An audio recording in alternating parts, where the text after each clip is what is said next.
The monitoring station orbited the planet Helios like a metal eye watching for trouble. Inside the control room, a Zethran operator named Kren stared at his screen and saw something wrong. An energy spike. A big one. Not the normal kind of ship traffic that moved through this sector. This was weapons fire. Kren sent the data to the communication hub. His hands shook as he typed the alert codes. Zethrans did not shake. They were logical. But logic told him that 3,000 people on the planet below were about to experience something very bad. The distress call came. 30 seconds later, the voice on the transmission was human. A woman. Her name was Dr. Lisa Morgan, and she was the chief medical officer of the Calorian research colony. Her words came fast and clear, cutting through the static like a knife. This is Calorian Settlement 7. We are under attack. Vrex forces. Multiple attack ships. Our shields are down to 60%. We have 3,000 civilians here, including 500 children. We need military support immediately. Anyone receiving this message, please respond. The call went out across the entire sector. Every ship with a receiver heard it. Every station tuned in. The message was simple. The message was desperate. The message would change everything. On the human destroyer USS Defiant, Captain Marcus Hayes was reviewing crew schedules when his communication officer burst through the bridge door. The young officer, named James Cooper, was breathing hard. "Captain, we have a distress call from the Calorian colony. They are under attack by Vrex forces." Captain Hayes stood up. He was a tall man with gray hair and the kind of face that had seen too many bad things. At 48 years old, he had commanded the USS Defiant for 3 years. He had lost people under his command. He had made decisions that cost lives. But he had never ignored a call for help. How far? He asked. 48 hours at maximum speed, James said. What does command say? James hesitated. That hesitation told Marcus everything he needed to know. The answer was not good news. Earth Command is still processing the request. The Galactic Council has issued a statement. They are calling for diplomatic solutions. They say that military intervention would violate the non-interference treaty with the Vrex Collective. Marcus felt his jaw tighten. He had been dealing with the Galactic Council for 20 years. The Council was full of species who preferred words to action, who chose safety over morality, who believed that treaties mattered more than children dying on a colony world. Get me a direct line to Earth Command, Marcus said.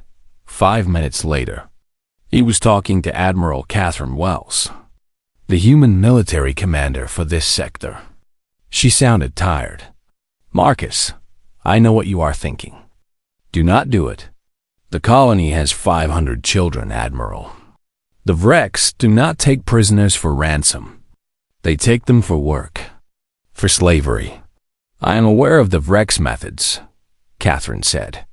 But we cannot violate council law. The Calorians knew the risks when they built their colony in that region, so we let them die? So we follow our orders, Catherine said, and her voice was hard now. Very hard. You will maintain your current patrol pattern. You will not deviate. That is a direct command, Marcus. The line went dead. Marcus looked at his bridge crew. Every face was watching him. Every face was asking the same question. What would Captain Hayes do? What would their leader choose when the choice was between orders and doing the right thing? He thought about the children on that colony. He thought about what the Vrex would do to them. He thought about what it meant to wear the uniform of a human ship, set course for the Helios system. He said quietly, Captain, James said, that violates. I know what it violates. Do it. The USS Defiant was a destroyer, not a huge warship, but it was fast. It was built for speed and maneuverability. Its crew of 300 people knew their jobs well. Many of them had trained together for years. Many of them had fought together in smaller conflicts, but nothing like this. Nothing against the Wreck's collective. The Defiant jumped to maximum speed. The ship's engines burned hot. The warp core hummed with power. Everything on the destroyer that could push it faster was pushed to the limit. Marcus watched the star system grow larger on his main view screen.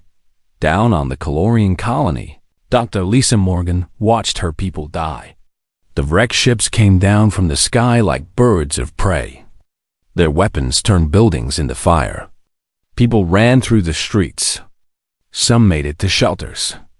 Some did not. Morgan was in the medical center with 40 other people. They had brought in 30 wounded in the last hour. Some would live. Some would not. She worked fast and hard, trying to save everyone, knowing that she could not save anyone if the wrecks broke through the colony shields. The colony commander, a tall Calorian named Jeff, came into the medical center. His face was burned on one side. His uniform was torn and covered in blood. "We have 12 hours, he said to Morgan. "Maybe less. Our shields will not last longer than that." Morgan did not answer. She was focused on the child in front of her, a girl maybe 7 years old. Shrapnel had cut through her side. Morgan worked fast. The girl would live, but many others would not. Then Jeff's communication officer ran into the room. The officer was young and excited. His fear was gone. "We have a response to the distress call," the officer said. "The human destroyer USS Defiant is coming. They are 48 hours away at maximum speed." Jeff closed his eyes. 48 hours. The colony would be ashes in less than half that time. But 48 hours meant that maybe, just maybe, the humans would arrive in time to save some people. To save the children. On the USS Defiant, Marcus Hayes stood on his bridge and watched his ship race through space. The journey seemed to take forever. Every moment, he wondered if the colony was still fighting. Every moment, he knew that the wrecks would not stop until everyone was dead or enslaved. His crew worked without complaint. They knew they were heading toward danger. They knew the odds were bad. But they also knew that Captain Hayes would not lead them into the darkness and abandon them there. He would lead them forward. The star grew larger. The Kelius system appeared on the view screen. And Marcus Hayes prepared himself and his ship for a battle that most people would say they could not win. But Marcus had learned a long time ago that humans were good at doing things that seemed impossible. The USS Defiant came out of warp space like a bullet from a gun. Captain Marcus Hayes stood at the center of his bridge and watched the system appear on his view screen. What he saw made his blood cold. There were hundreds of wrecked ships. The colony below was burning. He could see the fires from orbit, orange and red against the planet's green surface. Cities were gone. The colony shield generator was flickering like a dying star. It would not last much longer. "Tactical status," Marcus commanded. Commander Victoria Park turned from her console. She was a small woman, but her mind was sharp as broken glass. She had fought in 3 different conflicts before joining Marcus's crew. She knew what danger looked like. Wreck's force consists of 280 attack ships, Captain. 30 capital vessels. Estimated crew across all ships, 200,000 soldiers. Our single destroyer has a combat rating of 0.03% compared to the Wreck's fleet. "In other words, we are outgunned," Marcus said. "Yes, sir. Heavily outgunned. How many Calorians are still alive?" Lieutenant Sarah Williams, the communications officer, checked her scanners.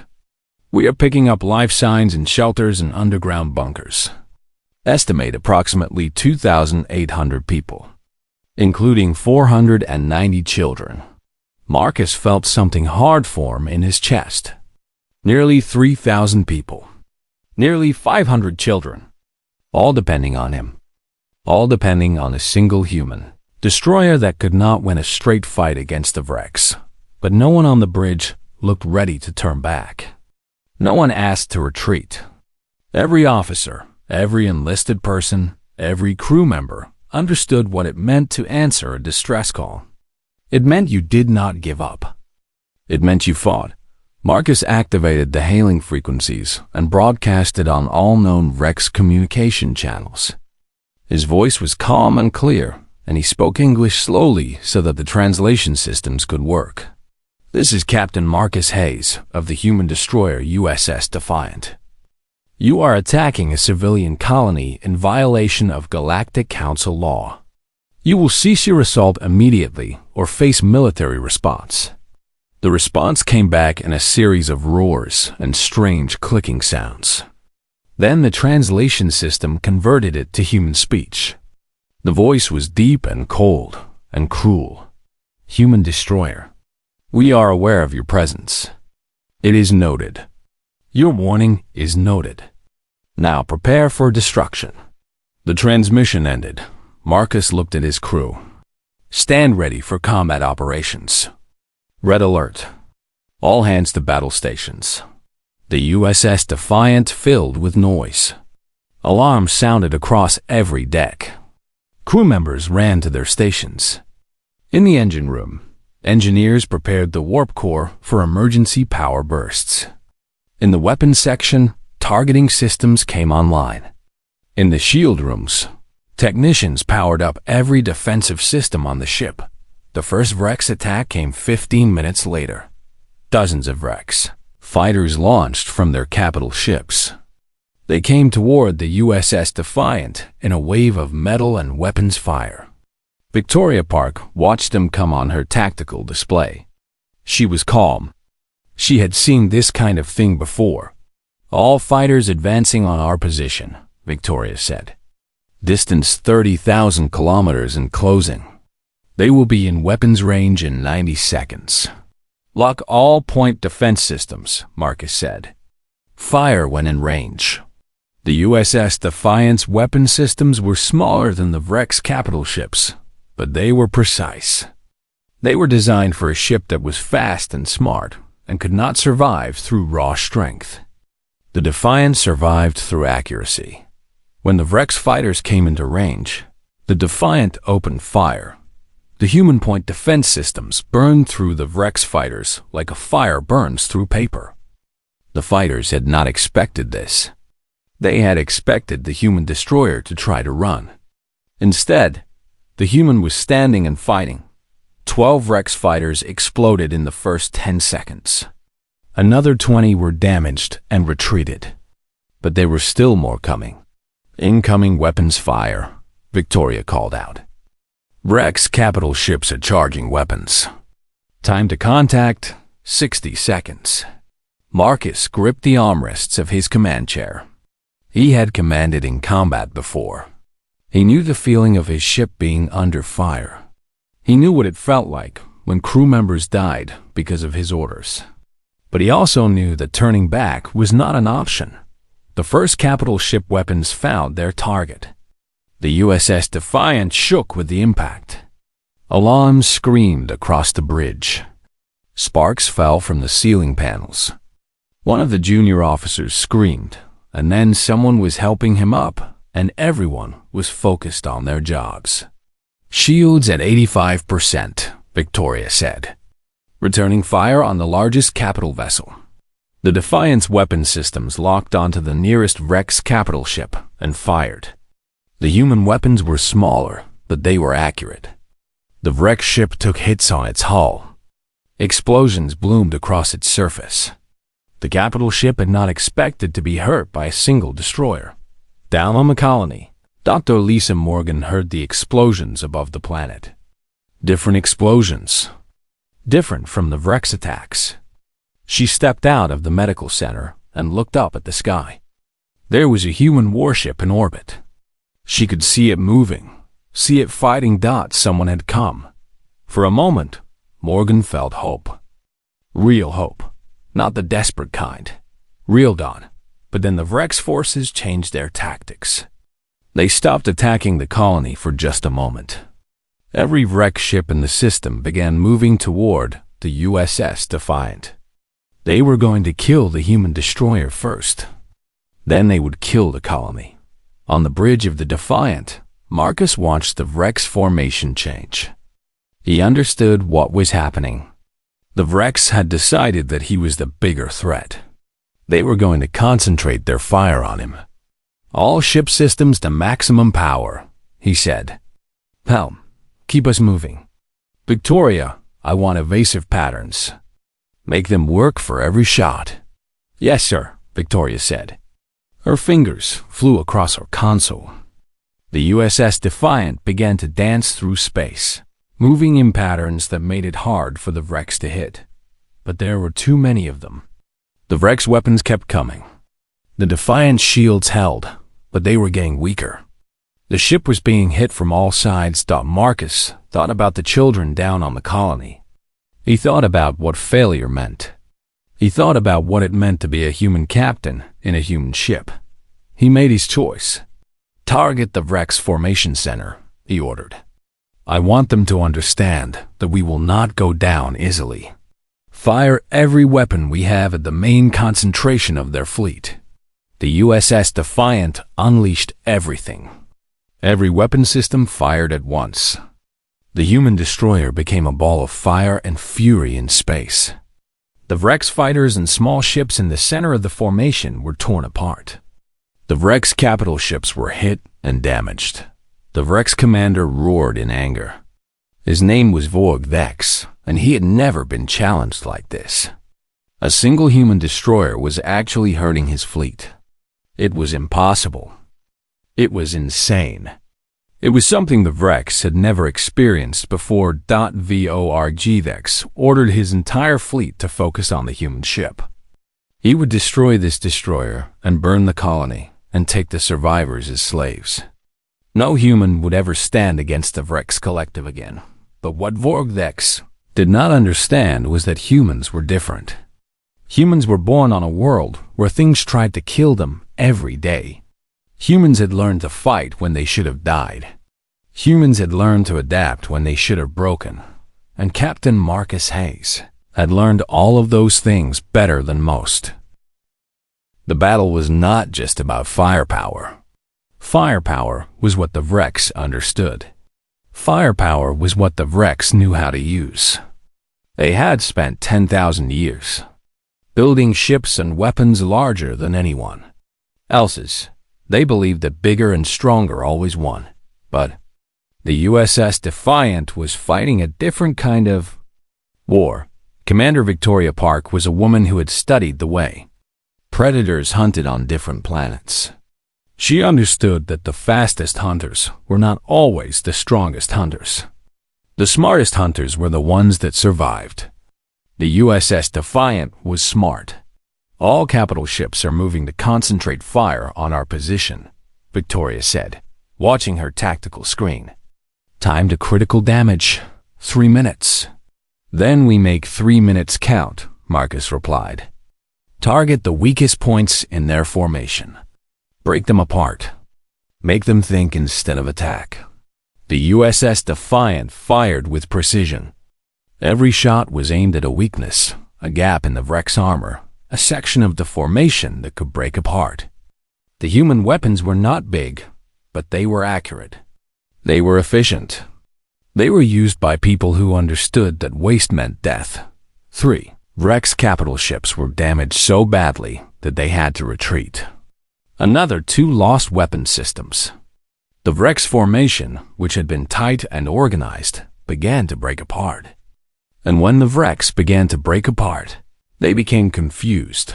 The Vrex collective had never faced an enemy that was faster and smarter than they were. They knew how to fight enemies that were weaker. They knew how to overwhelm enemies with force. But this human destroyer was different. It moved in ways that made no sense. It attacked in patterns that seemed random, but were actually perfectly calculated. Vorg Vex roared his anger and confusion. He ordered his entire fleet to continue attacking. But something had changed in the humans. They were not trying to survive anymore. They were not fighting to retreat. They were fighting to win. In the engine room of the USS Defiant, Chief Engineer Derek Foster and his team were performing miracles. The main engines were running hot, pushing beyond what any sane engineer would allow. The warp core was burning fuel at a rate that should have blown up the ship. But Derek knew that the captain needed this ship to be fast. So he made it fast. "We have 12 minutes before the core goes critical," Derek shouted over the noise of the engines. "The captain needs more than 12 minutes. We cannot push harder," one of his junior engineers said. "The systems will melt. Then we repair them as they melt," Derek said. "This colony has 500 children. This ship is the only thing standing between those children and slavery. Move." Derek was not a big man, but his crew followed him because they understood what he meant. They understood that this was not just a battle. This was something bigger. The USS Defiant spun through space like a dancer. Victoria Park was using maneuvers that would normally damage the ship's structure. But there was no normal anymore. There was only fight or die. The Vrex weapons continued to find their target. The Defiant was hit again and again. The ship's armor was strong, but nothing was strong enough to take unlimited punishment. Compartments were breached. Crews were evacuated. The ship began to bleed atmosphere and fire. In the medical bay, Dr. Anthony Chun worked on the wounded. The ship's crew was getting hurt. 2 people were already dead. 10 more had injuries that would keep them out of combat. But still, they kept fighting. Still, the ship kept fighting. "How many can we take?" Chun asked his medical assistant, a young woman named Grace Torres. "Maybe another 10 critical injuries before we start losing people we could have saved," Grace said. "Then we do not get hit again," Chun said, and went back to work, but they would get hit again. That was not a question. The question was how many hits the Defiant could take before it broke. Vo Argdex made a decision. The human destroyer was proving too difficult to kill. But the colony on the planet below was still defenseless. Vorgdex ordered a portion of his fleet to break away from the fight with the human destroyer and focus on the colony's remaining shield generator. When Victoria saw this on her tactical display, she understood immediately. The Vrex were going to finish the colony while she was busy fighting the main fleet. "Captain, Vrex force separating. 100 fighters and 5 capital ships moving toward the planet. They are targeting the colony's shield generator." Marcus made a choice that should not have worked. He ordered the USS Defiant to break off from the main Vrex formation and move to intercept the separating force. This left his ship exposed to the rest of the Vrex fleet. But it was the only way to stop the Vrex from destroying the colony. The USS Defiant accelerated and moved to block the Vrex assault group. Victoria targeted the nearest capital ships and opened fire. Human weapons tore into Vrex armor. 2 of the Vrex capital ships were hit. 1 exploded. The other was crippled, but the remaining force was still pushing toward the planet. They had weapons that could penetrate the colony shields. They had the firepower to break through. And then something happened that would later be recorded in history books. The USS Defiant positioned itself between the attacking Vrex force and the colony. The human destroyer was smaller. The human destroyer was damaged. But the human destroyer was also determined. Marcus gave the order. "Full power to shields. Put every ounce of energy we have into forward shields. I want them as strong as we can make them." The Defiant shields flared bright and blue in the darkness of space. The forward shields absorbed the fire that was meant for the colony. The ship shook violently. Crew members were thrown from their seats. The Defiant took damage that would have destroyed a normal ship, but the colony was protected. Down on the colony, Dr. Elisa Morgan watched her shields stop flickering. The Vrex assault group had broken off. The colony shields held at 28%. The people below would live. Not all of them. Many had already died, but most would live. "Get evacuation shuttles ready," Morgan commanded to her colony commander. We are leaving this planet." On the USS Defiant, Marcus looked at Victoria. "How long until the evacuation shuttles clear the colony?" 4 hours, Captain. The Calorians are moving fast, but with this many people, it will take time. Then we hold this position for 4 hours, Marcus said. Sir, the ship cannot take 4 more hours of this punishment. We will lose critical systems. We might lose structural integrity. Then we lose them, Marcus said.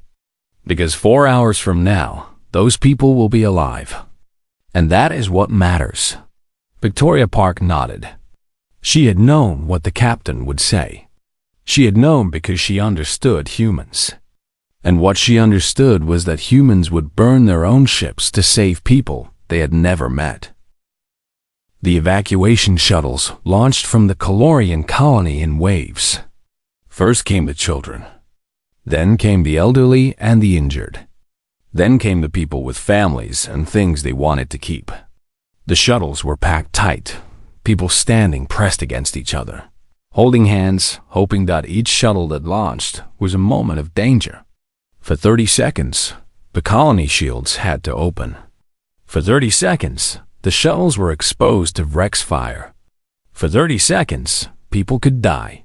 The USS Defiant stood between the wrecks and the evacuation shuttles. The human destroyer took fire meant for defenseless ships full of refugees. The Defiant shields blazed bright. The ship's hull was scarred and burned. But it did not move. It did not break. In one shuttle, a Calorian mother held her daughter. The girl was 4 years old. She did not understand what was happening. She only understood that her mother was holding her tight and that sometimes loud explosions happened above them. "We are safe," the mother whispered. "The human ship will keep us safe." And the human ship did. On the bridge of the USS Defiant, Marcus watched shuttle after shuttle dock with his ship. His destroyer had a capacity for 500 people. There were 4,000 Calorians coming up. Every available space would be filled. Cargo holds would become temporary shelters. Engineering sections would hold families. The ship would be packed past any reasonable limit. "Approaching the point where we cannot take more people," Victoria reported. "But there are still 800 on the planet." "Get them up anyway," Marcus said. "Find space. Compress whatever we have to. I do not care if it is uncomfortable. I care that they live." The evacuation continued. Hour 2. Hour 3. The wrecks threw everything at the USS Defiant. The ship's armor was failing in places. Hull breaches were reported on 3 decks. The engineering section was now an inferno of overheating systems. Derek Foster and his team worked in the heat. The main engines were pushing beyond any safe limit. The warp core was glowing red, burning through fuel at a rate that would destroy the ship. But Derek's team stayed at their posts. They made adjustments. They rerouted power. They kept the ship moving and fighting. "Captain, we cannot hold this much longer," Derek reported to the bridge. His voice was calm, but Marcus could hear the strain underneath. "The core will reach critical in 20 minutes. After that, we will start losing main systems." "I understand," Marcus said. "Keep us online as long as you can." In the medical bay, Dr. Anthony Jen was treating the wounded again. More of the ship's crew were getting hurt. The explosions were getting closer. The radiation was getting stronger. But Chun and his team kept working. They knew that every person they saved might live to see home again. The final evacuation shuttle launched at hour 3. 800 people were pressed into it, along with 300 more packed into smaller emergency escape pods. Every person that could leave the planet was leaving. "All Calorians are accounted for," Victoria said. "Shuttle count is 142. All docking within the next 10 minutes. Marcus felt something release in his chest. The colony was safe. The people were safe. Now he just had to keep his ship and crew alive long enough to get them to safety. But the wrecks had not given up. Vortex had not accepted defeat. He ordered his entire fleet to press forward. He would destroy this human destroyer and its cargo of refugees. He would make an example of the humans who dared to interfere with the Vrex collective. The assault was brutal. It was focused. It was designed to kill. The USS Defiant took hits that should have broken the ship. The forward shields collapsed. The secondary shields took the next assault. Then the tertiary shields. Then the ship's armor took direct hits. Explosions bloomed across the destroyer's hull. Compartments were evacuated.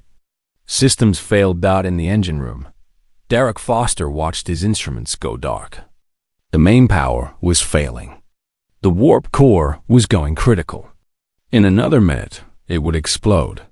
"Get everyone out," he ordered his team. "Move to the emergency section now." "Chief, what about you?" one of his engineers asked. "I will manage the shutdown sequence from here. Go." Derek's team did not want to leave him. But they went, because that was the order. Because they understood that Derek was buying them time. Derek worked fast. He manually shut down the automated systems. He rerouted the emergency coolant. He diverted the overflow energy into the secondary systems. It was not standard. It was not by the book. But it was what was needed. The core stabilized.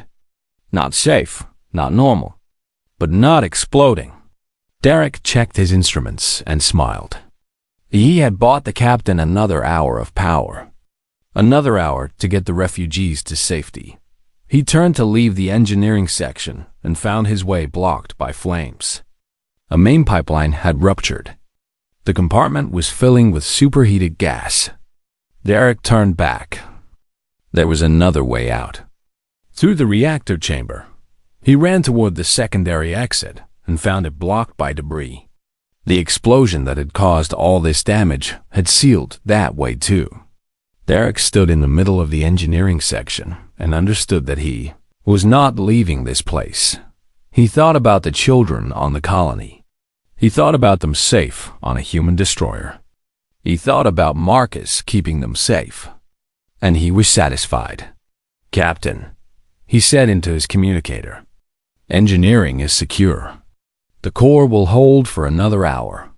After that, you will need to shut it down manually or it will explode." Marcus heard the message. He understood what it meant. Derek had trapped himself in the engineering section.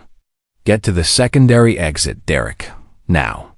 "Secondary exit is blocked, sir. But the evacuation is the priority. Keep the ship moving.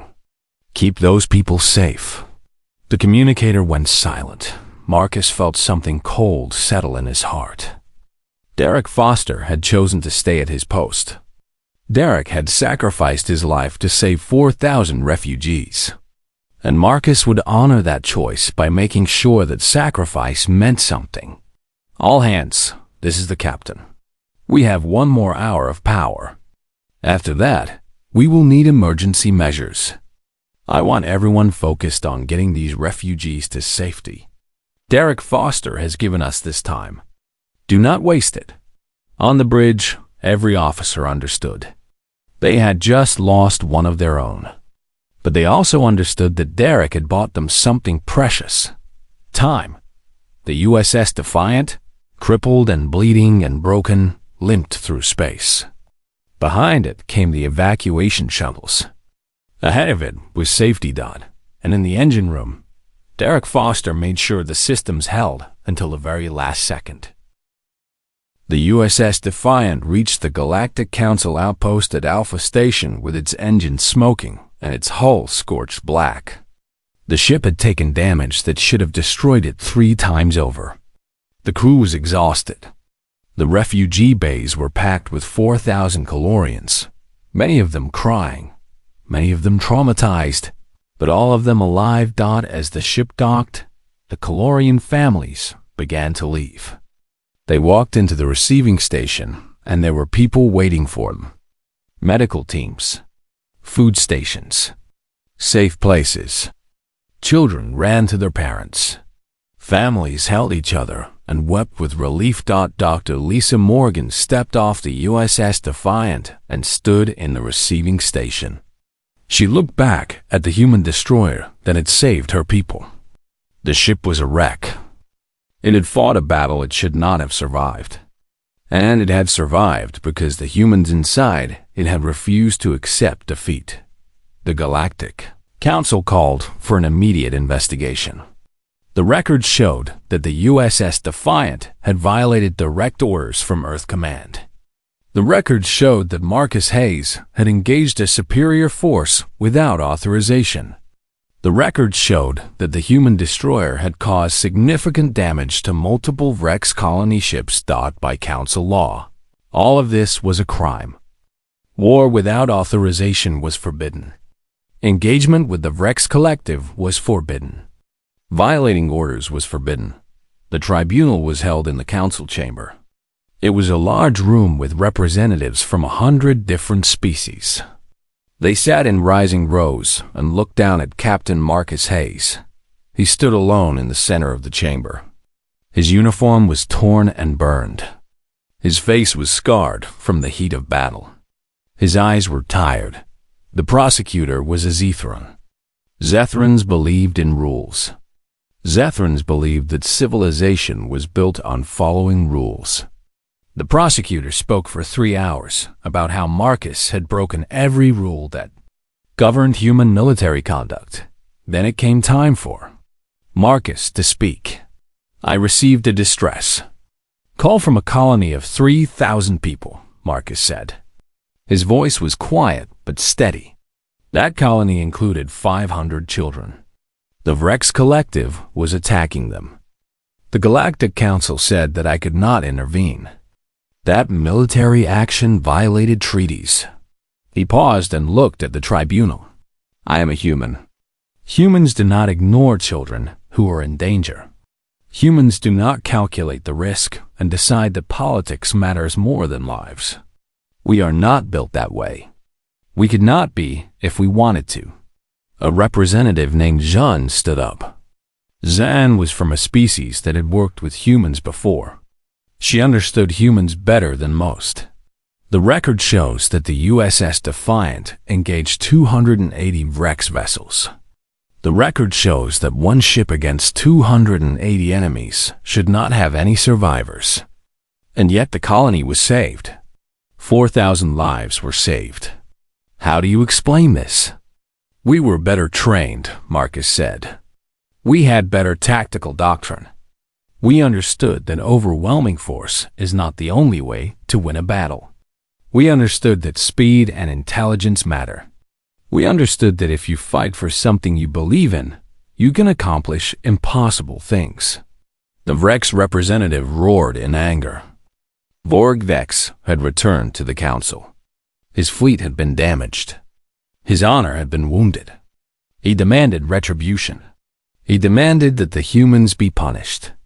He demanded that the USS Defiant be destroyed and its captain executed. The human vessel attacked my fleet without provocation. The human commander violated the treaty between our species. Justice requires that blood be shed. The council chamber fell silent. The judgment would come down to this moment. Would the council protect the humans, or would they sacrifice Marcus to keep the Rex happy? Then Dr. Lisa Morgan stood up. She was not a diplomat. She was not a government official. She was just a doctor from a small colony. But she stood up and she spoke. My name is Lisa Morgan. I was the chief medical officer of the Calorian colony. I watched my people die under Rex assault. I watched buildings burn. I watched the Rex slaughter civilians. And then I watched the humans come. She looked directly at the Rex representative. You say that humans broke the treaty by defending us. But you broke the treaty first when you attacked a civilian colony. You violated the covenant of peace when you chose conquest over coexistence. The humans did not violate anything. The humans did what any moral species would do. They defended the innocent. The council chamber was silent. One by one, Other representatives began to stand. Species that had never challenged the council before found their voices. Species that had always accepted Rex dominance began to speak. A representative from the Calorians spoke about how humans had taught them that help existed when you called for it. A representative from the Zethrans spoke about how humans demonstrated that moral courage was valuable in galactic affairs. A representative from the Centaurs spoke about how humans showed that civilization was built not just on rules, but on choosing to do the right thing even when it was difficult. The vote was close, but it was clear. The USS Defiant would not be decommissioned. Captain Marcus Hayes would not be executed. The Council would introduce new language recognizing humanitarian intervention as acceptable under extraordinary circumstances. The Vrex Collective, recognizing that their authority was being challenged, withdrew from the tribunal. Voldex did not speak again. The Vrex had concluded that humans were not worth the cost of conflict. Deathworlders operated under different rules. Better to leave them alone and focus on easier targets. 3 weeks later, the USS Defiant was being repaired at the Council's expense. A new destroyer was being built. It would be called the USS Resolve. Marcus would command it. He stood in the repair bay and watched his old ship being fixed. The workers, both human and alien, moved carefully across the destroyer's hull. They were patching holes. They were replacing armor. They were bringing the ship back to life. Dr. Lisa Morgan found him there. "I wanted to thank you," she said. "I wanted to look you in the face and tell you that you saved my people. You saved my life. You gave my colony a future." Marcus turned to look at her. "I did my job," he said. "No," Morgan said. "You did more than your job. You risked everything for people you had never met. You broke orders. You defied a government. You fought an enemy you could not defeat. And you won. Because humans are extraordinary." Marcus smiled. In the cargo hold of the USS Defiant, there was a wall covered with drawings. Children from the Calorian colony had drawn pictures of their rescue. Pictures of explosions in human ships and people being saved. Lieutenant Commander Derek Foster's replacement collected these drawings. She would make sure they were not forgotten. In the medical bay, Dr. Anthony Chan received a message. A child from the colony wanted to thank him. The child had survived only because Chun had treated her injuries. She wanted him to know that she would live because of what he had done. Chun read the message and understood something. This was why humans served in military ships. Not for glory, not for rewards, but for moments when they could save lives. For moments when they could matter. The USS Resolve launched 3 months later. It carried the same crew. It carried the same captain. It carried the same understanding that humans were different. That humans would answer calls for help. That humans would risk everything for the innocent. As the new destroyer moved into deep space, a message was broadcast across all known communication frequencies. It was not an official message. It was not from the government. It was a message from the Vrex Collective to every species they had ever conquered. Warning: human war vessel approaching fast. And all across the galaxy, species that had lived under Vrex domination began to hope. Because humans had arrived. Because humans had shown that one ship, one captain, and one crew of ordinary people could change the future of a galactic civilization. Because humans understood something that no other species seemed to, that the right thing to do is the only thing to do, no matter the cost.